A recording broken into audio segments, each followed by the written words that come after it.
Tolong! Tolong!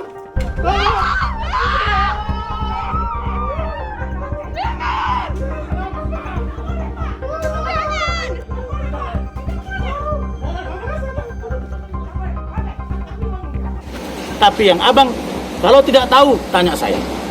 Jangan komentari dulu Bang Hotman. Nanti rame urusannya. Saya pingin abang kalau mau komen, tanya saya, tanya informasi. Jangan katanya-katanya. Kalau menarik, ya. Apakah ini dua kasus? Tunggu dulu. Beliau beranggapan ini dua kasus, sah-sah saja. Tapi Bang Hotman saya ingatkan, tolong bicara pada konteks yang kalau belum tahu, jangan komentari. Ini bukan kasus yang menurut saya untuk layak dikomentari banyak pihak, karena ini kasus remeh-temeh. Bang Hotman, ini kasus remeh-temeh, saya yang tahu. Mau tanya, tanya saya. Jangan komentar yang tidak penting. Saya kira itu. Terima kasih. Selamat siang. Cukup? Jangan lupa subscribe, share, komen, dan like ya.